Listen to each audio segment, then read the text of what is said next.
Winter 2018. Tom Brennan had been ice fishing on Lake Muskoka for 40 years, long enough to know every inlet, every deep spot, every place where the walleye congregated in winter. At 63, he considered himself more part of the lake than the small town of Gravenhurst where he'd lived his entire life. That January morning, Tom drove his pickup onto the ice at his usual spot near Browning Island, where the lake depth dropped suddenly and the fish were always biting. The ice was thick, nearly 2 feet, more than enough to support his truck and ice hut. He'd checked it the day before, drilling test holes, ensuring safety. He set up his hut quickly, lit the propane heater, and settled in with his rod and a thermos of coffee. By 8 a.m., he'd already caught 3 decent walleye. The solitude was perfect. No one else on the ice this early, just the wind and the occasional crack of ice shifting in the cold. Around 9:30, Tom noticed something odd. Fresh footprints in the snow, leading from the shore toward his hut, then past it, heading toward the center of the lake. They hadn't been there an hour ago when he'd walked to the shoreline to relieve himself. The prints were bare feet. In -20 weather, Tom stepped out of his hut and followed the tracks with his eyes. They led straight out onto the ice, toward the deepest part of the lake, and then simply stopped. No return tracks, no sign of anyone. He walked closer, examining the prints. They were small, probably a woman's, and pressed deep into the snow, suggesting whoever made them had been moving quickly, running. But the last print, about 200 meters from shore, ended at a spot where the ice looked different, darker, somehow, like it was thinner or had refrozen recently. Tom knelt down, brushing away snow. The ice here was smooth, glassy, and when he looked closer, he could see something underneath. A shape, dark and indistinct, suspended in the ice about 6 feet down. His first thought was a log or debris, but the shape had contours that looked wrong, too regular, too deliberate. He pulled out his phone to call the OPP, but there was no signal this far out on the lake. He'd have to drive back to shore. Tom marked the spot with a fluorescent flag and returned to his truck. As he drove across the ice toward the boat launch, he glanced in his rearview mirror. Someone was standing near his flag, looking down at the ice. He stopped the truck, peering back. The figure was small, wearing what looked like a white dress, hair loose and dark against the snow. Tom's breath caught. No one could survive out there dressed like that. He put the truck in reverse, backing up slowly. But when he got close to the spot, no one was there. Just his flag, fluttering in the wind, and the dark shape still visible beneath the ice. The OPP arrived 2 hours later with a dive team. They cut through the ice and recovered what Tom had seen. A woman's body, frozen solid, dressed in a thin white nightgown. She'd been there for weeks, maybe months, preserved perfectly in the ice. But what disturbed the investigators was this. There were no identification, no missing person reports matching her description, and no footprints leading to the spot where she'd gone in. The ice around the body was completely undisturbed, as if she'd appeared there, beneath the surface, without ever breaking through. The coroner estimated she'd died sometime in November, but the ice hadn't formed on Lake Muskoka until late December. Somehow, she'd gotten under ice that hadn't existed when she died. Tom gave his statement about the fresh footprints, about the figure he'd seen standing near the spot. The officers exchanged glances but didn't comment. One detective asked if Tom knew about the Muskoka sleepwalker, a local legend about a woman who walked onto the ice every winter, leaving tracks that led nowhere. Tom had heard the stories, dismissed them as small-town folklore. But now, looking at the hole in the ice where they'd pulled the body up, he wasn't so sure. The woman was never identified. She became Jane Doe 2018-47, stored in a Bracebridge morgue, waiting for someone to claim her. But 3 weeks later, Tom received a letter at his home. No return address, postmarked from Huntsville. Inside was a single photograph, the woman from the ice, alive, standing in front of a house Tom didn't recognize. On the back, written in neat handwriting, "She wasn't the first. Ask about the Huntsville House." Tom showed the letter to the OPP. They traced the postmark, but found nothing. The photo was old, probably from the 1990s based on the quality and clothing style. But they had no idea who sent it or why. The detective who'd mentioned the sleepwalker legend called Tom a few days later. "The Huntsville House," he said quietly. "It's a group home for women with psychiatric issues. Been there since the 80s. They've had problems over the years.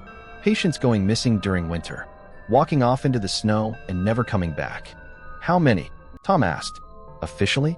3, over 30 years. Unofficially? More. A lot more. Tom never went ice fishing again.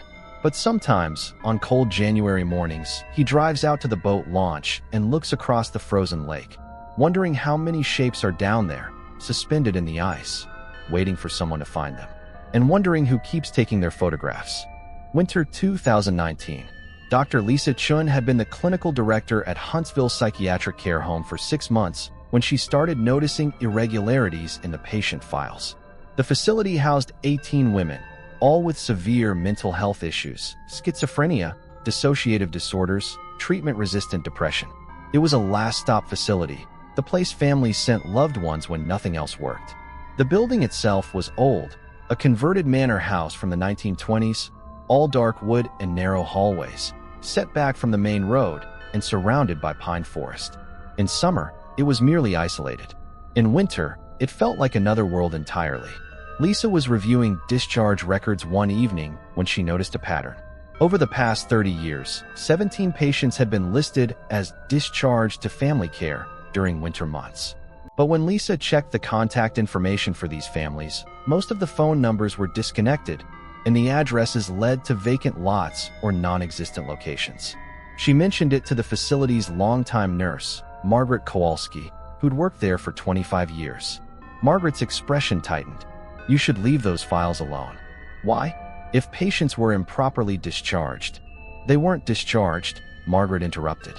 They walked away, in the middle of winter, and the administration didn't want to admit they'd lost patients, so they falsified the records. Lisa stared at her. 17 women just walked away?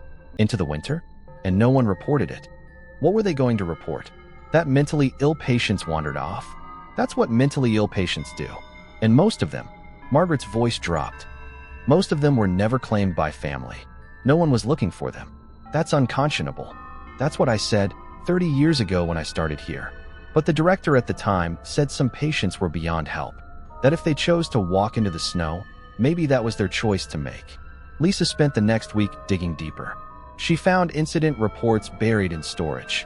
Patients found missing during morning rounds. Doors discovered unlocked. Footprints in the snow leading into the forest. Search parties sent out, but finding nothing. And in several files, a disturbing detail. Patients who'd walked away had been heard by other residents the night before their disappearance, talking to someone in their rooms. Someone who wasn't staff. Someone they called the photographer. Lisa interviewed the current residents carefully. Most were too medicated or too lost in their own worlds to provide useful information. But one woman, Sarah Millhouse, a 56-year-old with paranoid schizophrenia, became agitated when Lisa mentioned the disappearances. He comes at night, Sarah whispered. Takes pictures. Says he's documenting us. Studying patterns. Who comes, Sarah? The man with still hands. He doesn't move like people move. He's very efficient. Lisa felt a chill. Has he talked to you? He asks questions. About routines. About when we sleep, when we wake up, when we're alone. He says everyone has patterns. That patterns are beautiful. Did you tell the staff about him? Sarah laughed bitterly. They said he was a delusion. Another hallucination. But hallucinations don't take real pictures. And they don't leave real footprints in the snow. That night, Lisa installed a camera in the hallway near the patient rooms. She didn't tell anyone. She wasn't even sure what she expected to capture. But Sarah's certainty had unsettled her. 3 days later, the camera captured something. At 2:47 a.m., a man appeared in the hallway, moving from room to room. Average height, dark clothing, carrying what looked like a camera. He spent approximately 3 minutes in each room, then moved to the next. Lisa watched the footage with growing horror. She could see him entering Sarah's room, standing over her bed, taking photographs while she slept, then moving on to the next patient and the next. The timestamp showed he'd been in the facility for over an hour. But there was no footage of him entering or leaving, just his presence in the hallway, as if he'd materialized there. Lisa called the OPP immediately. They arrived within 30 minutes, searched the building and grounds, found nothing. But they took the footage seriously. One officer, Detective Warren Price, seemed particularly interested. We've had reports, he said carefully, from other facilities in the region. Group homes, shelters, psychiatric hospitals. Someone's been gaining access to vulnerable populations, photographing them, studying them. For what purpose? That's what we're trying to figure out. But 3 months ago, we found a body near Lake Muskoka, a woman who'd been missing from a facility in Barrie. She'd walked into the ice in the middle of winter, wearing only a nightgown. Lisa thought of the 17 disappearances from Huntsville House. How many others have there been? Detective Price didn't answer directly. Enough that we've started a task force. We think someone is using these facilities to find victims, people who won't be missed, whose disappearances can be explained away as mental health crises. Who would do that? Someone who understands systems, who knows how to exploit gaps in care, who sees vulnerable people not as humans, but as data. Lisa increased security at the facility, installed more cameras, implemented new check-in protocols. But she couldn't shake the feeling that it wasn't enough. That whoever was hunting these women was always watching, always adapting. 2 weeks later, Sarah Millhouse disappeared. Her room was empty, window open, footprints in the snow leading toward the forest. Search parties found nothing. Sarah had walked into the winter and vanished, just like the 17 before her. But in her room, pinned to the pillow, was a photograph. Sarah sleeping, taken from above, the angle and lighting suggesting it had been shot just hours before she vanished. And on the back, written in neat handwriting, pattern complete. Thank you for the documentation, Dr. Chun. Lisa stared at the photograph, her hands shaking. The camera she'd installed had captured him. She'd documented him. And somehow, he'd used that documentation as part of whatever he was doing. Detective Price took the photograph as evidence. We've seen his work before, he said quietly. He leaves photographs sometimes. Wants people to know he was there, that he's always watching. Who is he? We don't know his real name. He uses different identities. But facilities across Ontario have reported similar incidents. Always vulnerable women. Always in winter. Always disappearing into the snow. Lisa closed the Huntsville House 3 months later. She couldn't continue operating a facility that had become a hunting ground. Most patients were transferred to other locations, scattered across the province. But she still has the photograph of Sarah. And sometimes, late at night, she looks at it and wonders where Sarah is now. If she's still alive. If any of them are. And she wonders who's watching the other facilities, the new locations where her patients were sent. Because the pattern, she knows, hasn't stopped. It's just moved somewhere else.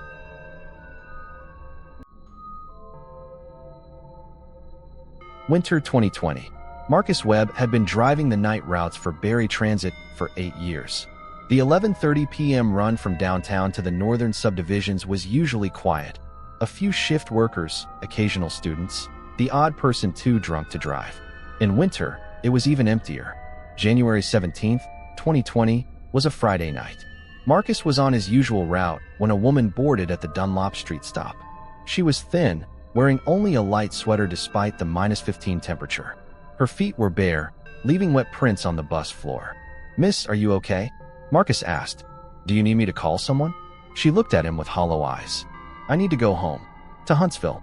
Can you take me to Huntsville?" "This bus doesn't go to Huntsville. It's the 503 to Huronia." "Then I'll walk." She moved toward the back of the bus and sat down, staring out the window. Marcus watched her in his rearview mirror, concerned. The woman was clearly in distress, possibly hypothermic, definitely not dressed for the weather. He radioed dispatch. "I've got a passenger who seems to be in crisis. Requesting police support at my next stop." The dispatcher confirmed, and Marcus continued his route. But when he pulled up to the next stop at Bayfield Street, the woman was gone. Her seat was empty, and the back door hadn't opened. The sensor would have alerted him. Marcus stopped the bus and walked to the back. No one was there. But the seat where she'd sat was wet, and there were damp footprints leading from that seat to nowhere. They just stopped in the middle of the aisle. The police arrived and searched the bus. They found nothing unusual beyond the wet seat and the footprints. Marcus gave a description of the woman, and one officer's expression changed. "Bare feet? Thin sweater? Confused about location?" "Yeah, you know her." "Maybe.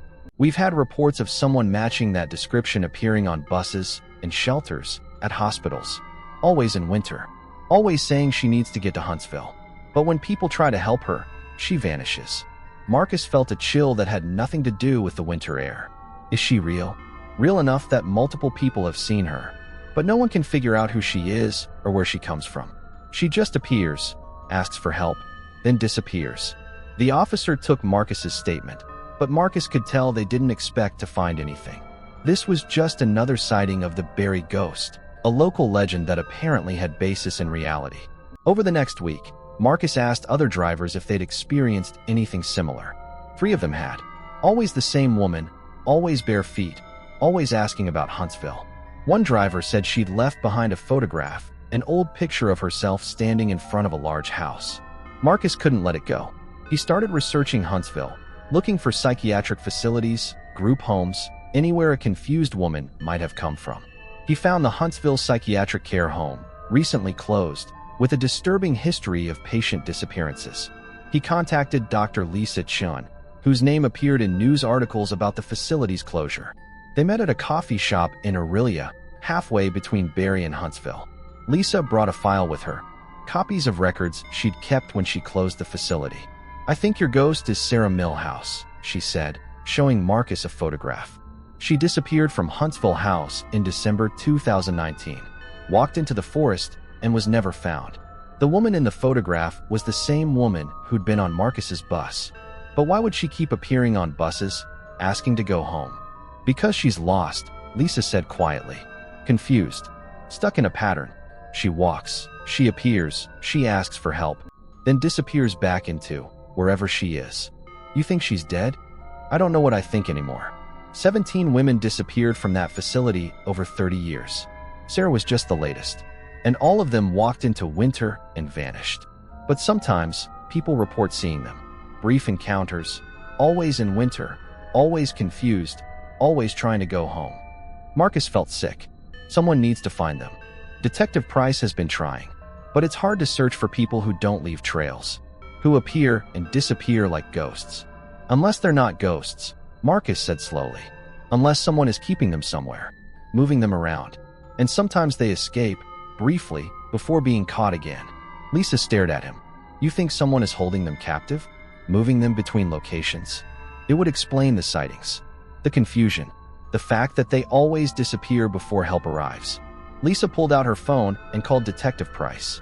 Within an hour, they were at the OPP detachment in Aurelia, presenting their theory to a task force that had been investigating similar disappearances across central Ontario. The detective in charge, Sergeant Rachel Morrison, listened carefully. "We've been working on the assumption that these women died in the wilderness. But you're suggesting they're being held somewhere. And occasionally released," Marcus added. "Like someone is studying what happens when they're let go, seeing if they find their way back, documenting their behavior." The theory sounded insane, but it fit the evidence better than any alternative.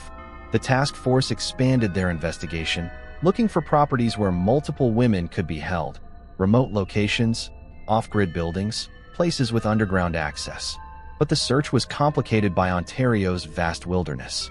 There were thousands of abandoned properties, old mining facilities, forgotten structures that could serve as prisons. Marcus went back to driving his route, but he couldn't stop thinking about Sarah Millhouse, about how she'd asked to go home, about how lost she'd seemed. 2 weeks later, Sarah appeared on his bus again.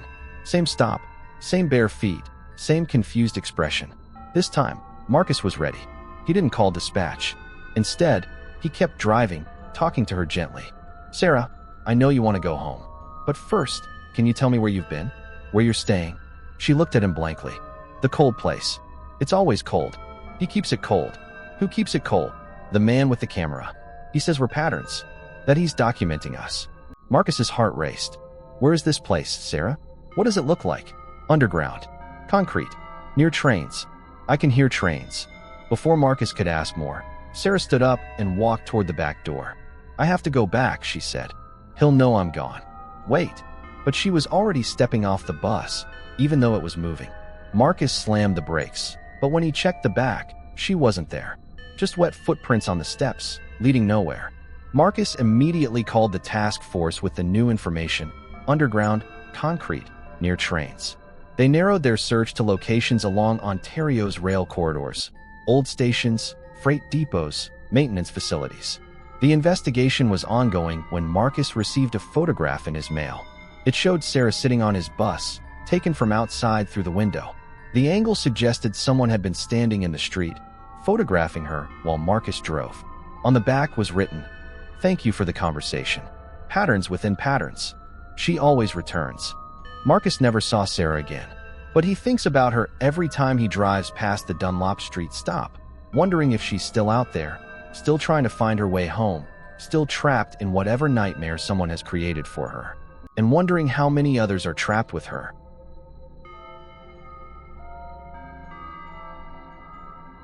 Winter 2020.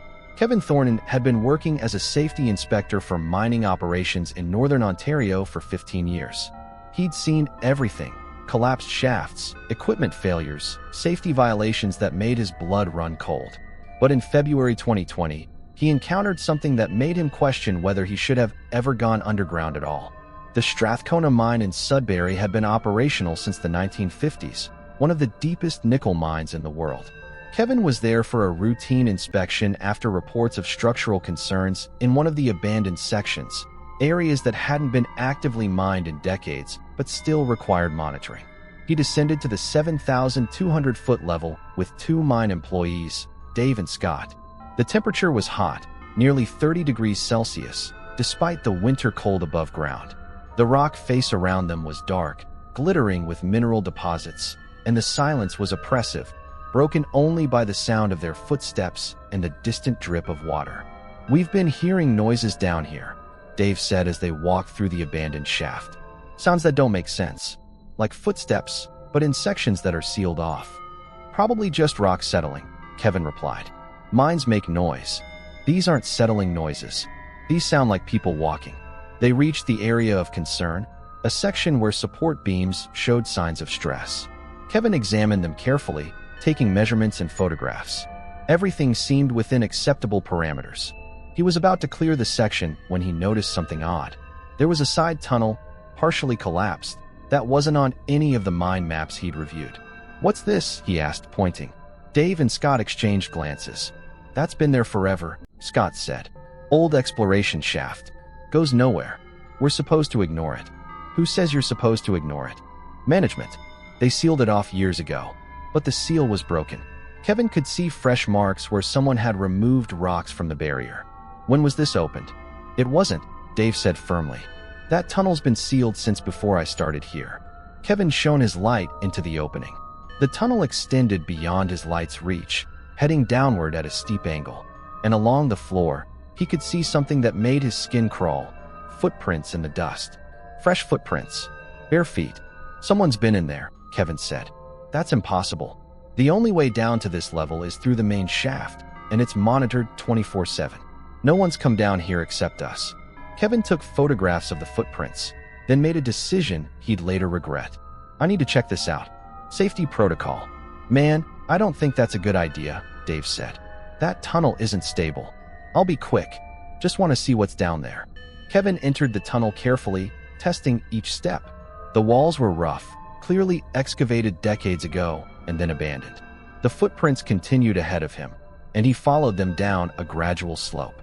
After about 50 meters, the tunnel opened into a larger chamber. Kevin's light caught something that made him stop cold: a makeshift living space. Blankets, water bottles, food containers. Someone had been living down here, nearly 7,000 feet underground. But it was what was on the walls that truly disturbed him. Photographs. Dozens of them, taped up in neat rows. All of women, different ages, but all sharing the same haunted, confused expression. Kevin recognized one of them immediately, the woman from the photograph that had been sent to Marcus Webb, the transit driver. Sarah Millhouse. He pulled out his phone to take pictures, but there was no signal this deep. He'd have to memorize what he saw. He moved closer to the photographs, studying them. They were organized by date, each one labeled with a number and location. Subject 47, Huntsville. Subject 23, Barrie. Subject 8, Sudbury. Sudbury. There were women from Sudbury on this wall. Kevin heard a sound behind him. Footsteps, slow and deliberate. He spun around, his light catching a figure standing in the tunnel entrance. Average height, dark clothing, holding a camera. Still hands. "You shouldn't be here," the man said calmly. "This is a controlled environment." Kevin's training kicked in. Stay calm, assess the situation, find exits. "I'm a safety inspector. This area isn't authorized for habitation." I have all the authorizations I need. The mine management is very understanding about in used spaces. Management knows you're here. Management knows someone's maintaining the abandoned sections. They don't ask questions as long as the inspections come back clean. The man smiled slightly, which they always do. Kevin's mind raced. This man had been bribing or blackmailing mining officials to access these tunnels, using them as some kind of base of operations. Who are these women? Kevin asked, gesturing to the photographs. Patterns. Beautiful patterns. I've been documenting them for years. Where they go, how they move, what happens when they're removed from their routines. It's fascinating research. This isn't research. This is kidnapping. Is it? Most of them were never reported missing. Society had already abandoned them. I just continue the study. Kevin took a step back, looking for another exit. But there was only the one tunnel, and the man was blocking it. You're going to let me leave, Kevin said firmly. And I'm going to report this to the police. You could do that, but then you'd have to explain how you found this place. And the mine would face serious liability issues for allowing unauthorized access to dangerous areas. Your career would be over. Kevin realized the trap. If he reported this, he'd be admitting he'd violated safety protocols by entering an unmarked, unstable tunnel. But if he didn't report it, he'd be complicit in whatever this man was doing. I'll take my chances, Kevin said, and rushed toward the exit. The man didn't try to stop him, just stepped aside, letting Kevin pass. Kevin ran back through the tunnel, past Dave and Scott, to the main shaft. We need to get out of here. Now. They ascended quickly, Kevin's heart pounding. When they reached the surface, he went straight to the mine supervisor's office and reported everything. The supervisor's reaction was wrong. Too calm, too unsurprised. I'll look into it, he said. But I'm sure there's an explanation. There's someone living in the abandoned tunnels. Someone who's been kidnapping women. That's a serious accusation, Kevin. Do you have evidence? The photographs. The living space. It's all down there. Then I'll send a team to investigate. Thank you for the report. Kevin left the mine that day knowing something was deeply wrong. He contacted the OPP, specifically asking for the task force investigating missing women. They took his report seriously, and within days, police raided the mine. But when they searched the tunnel Kevin had described, they found nothing. No living space, no photographs, no evidence anyone had been there. The tunnel itself had been resealed, and the mine's supervisor claimed Kevin must have been confused about the location. It's easy to get disoriented underground, the supervisor said, especially in abandoned sections. Kevin knew what he'd seen. He'd photographed the footprints, but his camera's memory card had been corrupted. All the images from that day were gone. The only evidence he had left was his memory and his certainty that the mine management was helping someone use the tunnels as a base for something horrific. He quit his job 2 weeks later. Couldn't go underground anymore. Couldn't work for an industry that would protect a predator to avoid liability. But before he left Sudbury, he received one final message. A photograph slipped under his apartment door. Kevin standing in the underground chamber, looking at the photographs on the wall, taken from behind, at an angle that suggested someone had been there the entire time, watching him discover their work. On the back was written, "The patterns extend further than you know. Thank you for not disturbing the research." Kevin moved to Ottawa, tried to forget, but he still wakes up sometimes, thinking about those photographs on the wall, all those women, all those patterns, and wondering how many other mines, how many other underground spaces are being used the same way. Spring 2020. Patricia Grant had been working as a shipping coordinator at the port of Thunder Bay for 12 years. She managed cargo manifests, coordinated container movements, and ensured everything leaving the port was properly documented. It was routine work, mostly boring, occasionally stressful when deadlines got tight. In March 2020, just as COVID-19 was beginning to shut down the world, Patricia noticed an irregularity in the shipping logs. A container had been moved from storage to the loading dock, but there was no corresponding manifest, no bill of lading, no record of what was inside or where it was going. The container number led to a shipping company she'd never heard of, Pattern Logistics Incorporated. When she tried to look them up, she found only a P.O. box address in Sudbury and a phone number that went to voicemail. Patricia flagged it for her supervisor, who seemed unconcerned. Sometimes companies use temporary freight forwarders. As long as the fees are paid, it's not our problem. But we don't know what's in the container. Shouldn't we inspect it? It's been through customs. If they cleared it, we clear it. But something felt wrong. Patricia checked the customs database. The container had been marked as industrial equipment, inspected at a facility in Sudbury, and cleared without issue.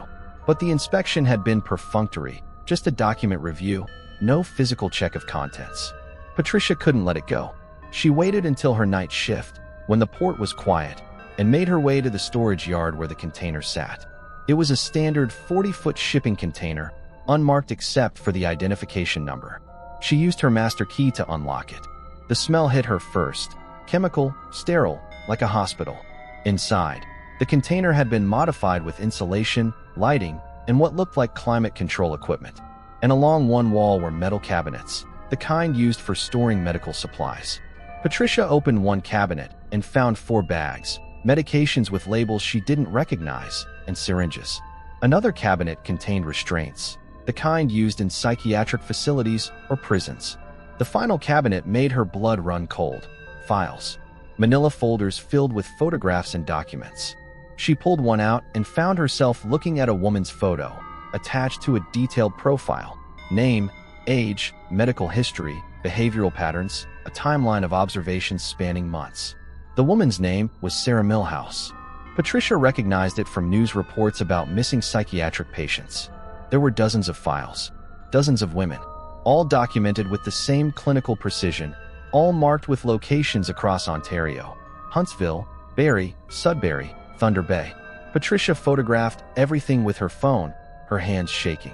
This container was being used to transport either people or the infrastructure to hold them, and it was about to be shipped out of Thunder Bay to somewhere on the west coast.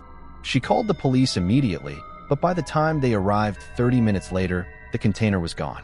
Security footage showed a truck arriving, loading the container, and leaving through the north gate, a gate that should have been locked during night shifts. The truck had no identifying marks, no license plate visible in the footage. It simply appeared, took the container, and disappeared. The OPP launched an investigation, but Pattern Logistics Incorporated turned out to be a shell company with no actual employees or physical location. The Sudbury address was a mail drop, the phone number a disposable cell. Detective Sergeant Morrison, who'd been investigating the missing women cases across Ontario, came to Thunder Bay personally. Patricia showed her the photographs she'd taken, and Morrison's expression grew darker with each image. "This is him," Morrison said. "This is how he's been moving them. Using shipping containers, moving them between locations across the province. That's why we could never find a central location. There isn't one. He keeps them mobile. But where's the truck now? That's the question. It could be anywhere between here and Vancouver. And by the time we track it down, the container will be empty and cleaned, just like every other location we've found." Patricia worked with the task force to trace the shipment's intended route. The documents she'd photographed showed a destination address in Kenora, near the Manitoba border. But when police raided that location, an abandoned fish processing plant, they found nothing. The container had never arrived. Or if it had already been moved again. "He knows we're onto him," Morrison said. "He's accelerating, moving faster, covering his tracks better. We're always 3 steps behind." Patricia returned to work, but she couldn't focus. She kept thinking about those files, those women's faces. How many of them were still alive?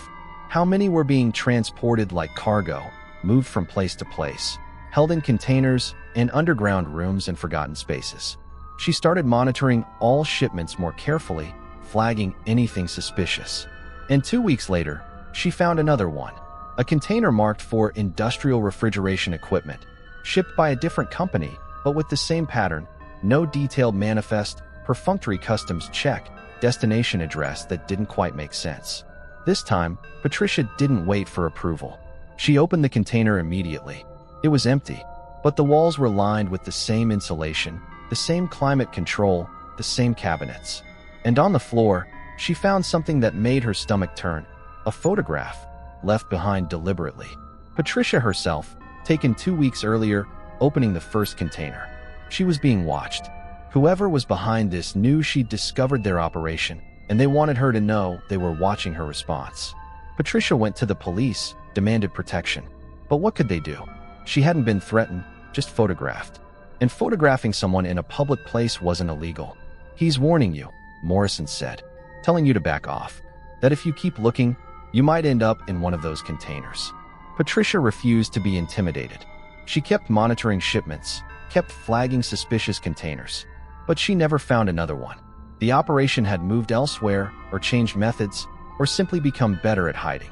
Either way, the trail had gone cold. But Patricia still has that photograph. And sometimes, late at night, she takes it out and stares at it, wondering who took it, how long they've been watching her, and whether they're still out there, still moving their cargo across the province, always staying one step ahead. The patterns, she knows, haven't stopped. They've just become invisible. Summer 2020. Dr. James Whitmore had been practicing family medicine in Kenora for 23 years. He'd seen most of what rural healthcare could throw at him. Farm accidents, boat injuries, mental health crises, and the slow grind of treating chronic conditions in a population that was aging and underserved. In July 2020, a woman walked into his clinic without an appointment, disheveled and confused, speaking in fragments that didn't quite make sense. The receptionist tried to turn her away. They were operating on reduced capacity due to COVID restrictions, but Dr. Whitmore happened to be in the waiting room and saw her. Something about her triggered his medical instincts. She was malnourished, dehydrated, and had pressure sores on her wrists and ankles consistent with prolonged restraint. He brought her into an examination room immediately. "What's your name?" "Angela, I think. They called me Subject 47, but I was Angela before." Dr. Whitmore felt a chill. "Who called you that?" "The man with the camera. The woman doctor. They kept me in the cold place. Said they were studying patterns. But I escaped. I think. I'm not sure if I escaped or if they let me go." Angela's physical examination revealed signs of long-term captivity, muscle atrophy from limited movement, vitamin deficiencies, and scarring consistent with repeated foreign insertions. She also had a small mark on her inner arm, a tattoo of a number, 47. Dr. Whitmore contacted the OPP immediately.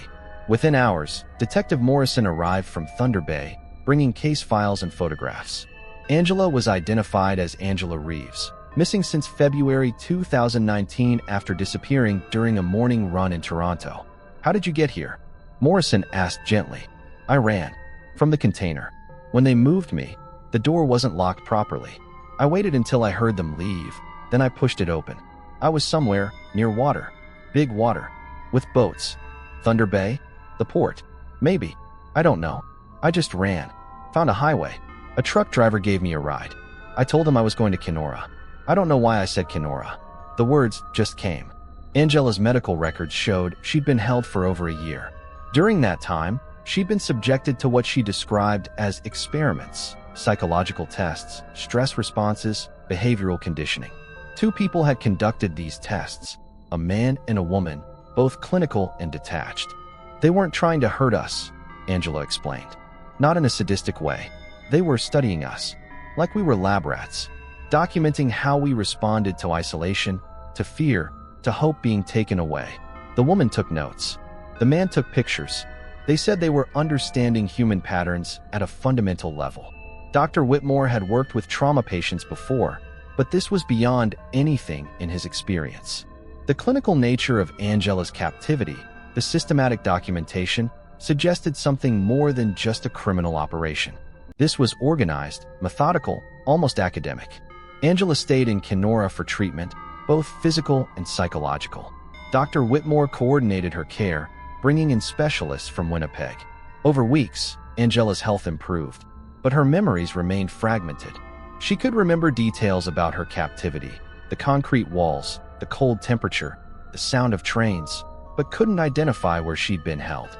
She'd been moved multiple times, always unconscious during transport, waking in different rooms that looked identical. How many others were there? Morrison asked during one interview. "I don't know. I heard voices through the walls. Different voices. Some I heard for months, then they'd stop. New voices would start. I think they were moving us, cycling us through different locations." "Did you ever see the man or woman who held you without masks?" "Once. Near the end. The man took his mask off when he was photographing me. He said I'd served my purpose, that the data collection was complete. He thanked me for my participation, like I'd volunteered for this." Angela's voice broke. "He looked so normal. Average. Forgettable. If I passed him on the street, I'd never recognize him." But you'd recognize his hands? Angela nodded. His hands were very still. That's what I'd remember. The way he held the camera without any tremor. Like he was conserving every bit of energy, eliminating all unnecessary movement. Dr. Whitmore attended the interviews, taking his own notes. He'd been a doctor long enough to recognize patterns in human behavior, and something about this case nagged at him. The clinical approach, the documentation, the systematic study of captive subjects. It reminded him of something from medical history. Unethical experiments, conducted by researchers who saw their subjects as data rather than humans. He did some research and found disturbing parallels. MKUltra, the Tuskegee experiments, Nazi medical trials. All involved people in power studying vulnerable populations without consent, justified by claims of advancing scientific knowledge. Was that what this was? Some kind of rogue psychological research, using missing women as unwitting subjects? He shared his theory with Morrison, who listened carefully. We've been thinking of this as a serial predator case, she said. But you're suggesting it's more like illegal human experimentation? The evidence fits. The systematic documentation, the clinical detachment, the focus on studying patterns and responses. This isn't about sexual gratification or power in the traditional sense. It's about data, understanding human behavior at a fundamental level, which makes it even more dangerous. Because whoever's doing this believes they're pursuing knowledge. They've rationalized what they're doing as research, not crime. Morrison expanded the investigation, looking into researchers who'd been dismissed from universities or hospitals for ethical violations. The list was longer than expected. Dozens of psychologists, neuroscientists, and medical doctors who'd crossed lines in pursuit of their research. One name appeared multiple times. Dr. Sarah Winters, a psychologist who'd lost her license in 2015 for conducting unauthorized experiments on vulnerable patients. Her research had focused on behavioral conditioning and stress responses in captive populations. She disappeared after losing her license, her whereabouts unknown. But her research partner from her university days was a man named David Novak, a data scientist who'd later founded and abandoned a tech company in Toronto. The pieces were finally coming together. Not one predator, but two researchers, continuing their work outside legal and ethical boundaries, using missing women as subjects in a grotesque long-term study. But where were they now? Angela's escape suggested they'd been based near Thunder Bay in July, but by the time police searched the port area, they'd moved on. Dr. Whitmore continued treating Angela, helping her piece together her memories. And gradually, she remembered something crucial, an address. She'd seen it on paperwork in one of the rooms where she'd been held, a property listing for a building in Sault Ste. Marie. Morrison sent a team to investigate. The property was an abandoned hospital, scheduled for demolition. In the basement, they found evidence of recent occupation. The same climate-controlled setup, the same medical equipment, the same filing cabinets full of photographs and documentation. But no people. The facility had been cleared out days before police arrived. However, they found something else. A map, left behind deliberately, showing locations across Ontario, Manitoba, and Saskatchewan. Dozens of sites, all marked with dates and numbers. The pattern was moving west. Dr. Whitmore looked at the map and realized the horrifying truth. This operation had been running for decades, moving systematically across Canada, using abandoned buildings, shipping containers, underground facilities. Always studying, always documenting, always staying ahead of investigators. And Angela was just one of hundreds. How do we stop them? He asked Morrison. We follow the pattern, she replied. They're moving west. We alert authorities in Manitoba and Saskatchewan, set up surveillance at properties that match their profile, and hope we get there before they abandon another site. But Dr. Whitmore knew it wouldn't be that simple, because whoever was behind this had proven remarkably skilled at staying invisible, at predicting law enforcement movements, at always being 3 steps ahead. Angela recovered enough to be released from medical care, but she'll never fully recover from what was done to her.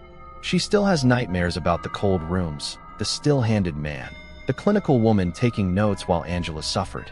And sometimes, she gets messages on her phone, anonymous texts with just numbers, 47, pattern, complete. Reminders that even though she escaped, they're still watching, still tracking, still studying their subject, now in the wild. Dr. Whitmore still practices in Kenora, but he's changed how he sees his patients. Every confused person who walks in, every malnourished stranger, every story that doesn't quite add up. He wonders if they're another escaped subject, another victim of the pattern.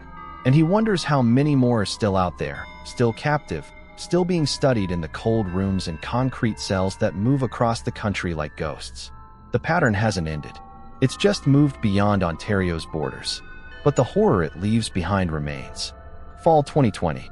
Rebecca Torres had been a data analyst for the Ontario Provincial Police for 6 years when Detective Sergeant Morrison asked her to look at something unusual. Morrison had been investigating the missing women cases for over a year, and she'd accumulated a database of sightings, disappearances, found evidence, and suspected locations. "I need you to find the pattern," Morrison said, handing Rebecca a hard drive with encrypted files. "There has to be something I'm missing, some way to predict where they'll go next." Rebecca spent 3 weeks analyzing the data. She mapped locations, overlaid them with dates, looked for geographic clusters, temporal patterns, any mathematical relationship that might reveal a predictive model. And she found something. Not what Morrison expected, but something far more disturbing.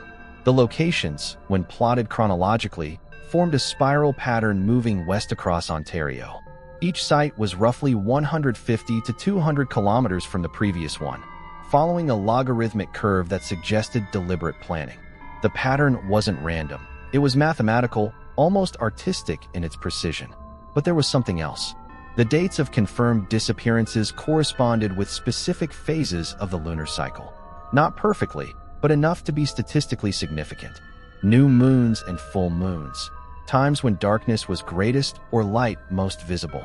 "They're using the moon phases to time their acquisitions," Rebecca told Morrison. "Probably because it affects visibility, security patrol routines, witness behavior. It's all about pattern recognition, finding the optimal conditions to operate undetected." "Can you predict their next location?" Rebecca ran the calculations. Based on the spiral pattern and timeline, they should be in the Sault Ste. Marie to Wawa region right now. But the pattern is accelerating. They're moving faster than before, compressing the timeline. "My model suggests they'll cross into Manitoba within 2 months, probably near Kenora or Dryden." Morrison shared this with the task force, and surveillance was set up at suspected locations. But Rebecca couldn't shake the feeling that something was wrong with her analysis. The pattern was too clean, too perfect, almost like it was designed to be found. She dug deeper into the data and discovered something that made her blood run cold. The database itself had been compromised. Someone had accessed it 3 weeks earlier, during the night shift, from a terminal in the Toronto headquarters. The access was logged under Rebecca's own credentials, but she'd been on vacation that week.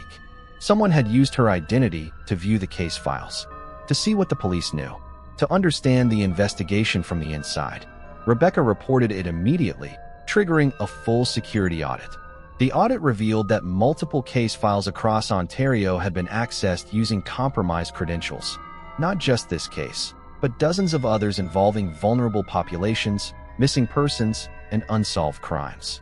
Whoever was behind the disappearances had been monitoring police investigations for years, staying ahead by literally reading the investigative files as they were written. "It's how they've avoided us," Morrison realized. "They're not predicting our moves. They're watching them in real time." The security breach was traced to malware installed on several police computers, sophisticated enough to evade standard detection. The installation dates went back years, suggesting a long-term infiltration of police systems. Rebecca worked with cybersecurity experts to clean the systems and trace the malware's origin. The trail led through multiple proxy servers and encrypted networks, but eventually, they identified a pattern. The malware communicated with a server cluster in northern Ontario, specifically in Sudbury, the same city where the mine inspector had found the underground facility. The same city where multiple cases intersected. Rebecca and Morrison traveled to Sudbury with a cybercrime unit. They raided a nondescript office building in the commercial district, one floor leased to a shell company called Pattern Analytics Limited. The office was empty when they arrived, but the equipment was still there. Servers, computers, walls covered with monitors showing police databases, security camera feeds, and social media streams. This was the command center, the place where David Novak and Dr. Sarah Winters had been coordinating their operations. watching investigations, tracking potential subjects. Rebecca examined the computers. They contained terabytes of data, surveillance footage, medical records, behavioral profiles, research notes spanning decades. This was their life's work, a comprehensive study of human behavioral patterns under conditions of captivity and stress. But the most disturbing discovery was a document titled Pattern Recognition, a longitudinal study of behavioral adaptation in isolated populations. It was an academic paper, meticulously researched and written, describing their methodology, findings, and conclusions. They'd been planning to publish it, to present their research to the scientific community, using anonymized data and carefully worded descriptions that hid the ethical violations. They saw themselves not as criminals, but as researchers pursuing knowledge that institutional review boards would never approve. They think they're scientists, Rebecca said, reading the paper with growing horror. They've justified all of this as legitimate research. The kidnappings, the captivity, the psychological torture. In their minds, it's all in service of understanding human behavior. Morrison seized all the equipment and data, building the most comprehensive case file they'd ever assembled against David Novak and Dr. Sarah Winters. But the two were gone, having abandoned the Sudbury location days before the raid. However, they'd left something behind deliberately, an updated version of their research paper with a note attached. The note was addressed to Rebecca Torres specifically. Ms. Torres, your pattern analysis was excellent. You found what we wanted you to find.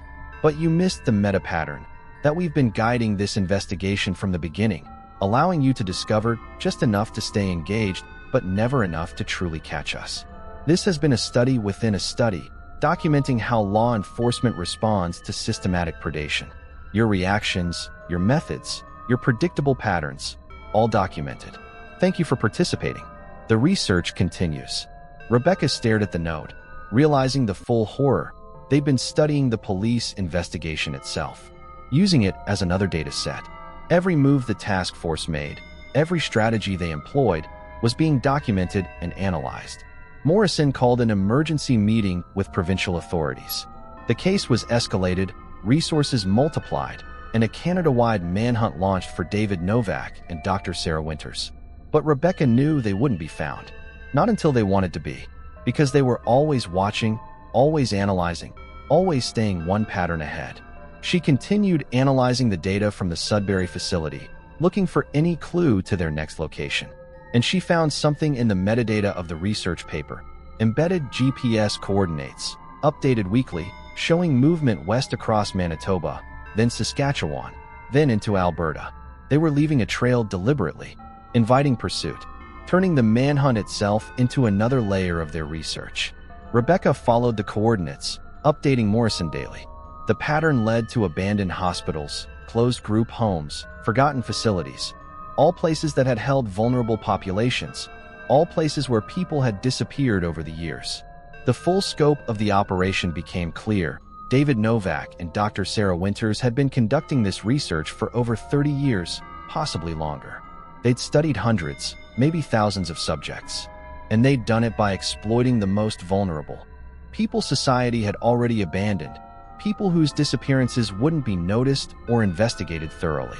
The research paper described their findings in clinical language, how humans adapt to captivity, how patterns of behavior change under sustained stress, how hope deteriorates over time. It was academically rigorous and morally reprehensible, a perfect example of how science without ethics becomes atrocity. Rebecca finished reading the paper and understood why it had been left for her to find. It was a confession and a justification, a monument to their work and a challenge. They believed their research was valuable enough to justify the suffering it caused, and they wanted someone to understand their perspective, even if that someone would ultimately condemn them. The coordinates stopped updating in late October 2020 at a location near Calgary. Police raided the site, an abandoned psychiatric hospital, but found it empty. The facility had been used recently, showing signs of the same climate-controlled setup, the same documentation systems. But David Novak and Dr. Sarah Winters were gone, and with them, any hope of rescuing the women still in their custody. Rebecca returned to Toronto, but she couldn't return to her old job. She'd seen too much, understood too much about how vulnerable the systems were. How someone with enough intelligence and resources could operate in plain sight for decades. She requested a transfer to cybersecurity, dedicated herself to protecting databases from infiltration. But she still monitors the patterns, still watches for signs of the research continuing. Because she knows it hasn't stopped. The spiral is still moving, still expanding, still consuming vulnerable lives in service of understanding patterns. And somewhere in Canada, David Novak holds his camera with still hands, while Dr. Sarah Winters takes clinical notes, and new subjects enter the cold rooms to become data points in research that will never be published, never be peer-reviewed, never be anything but horror disguised as science. The pattern recognition continues, and Rebecca Torres watches the data, looking for the next spiral, the next phase, the next inevitable evolution of a horror that has learned to hide in plain sight by becoming predictable enough to ignore, until it isn't.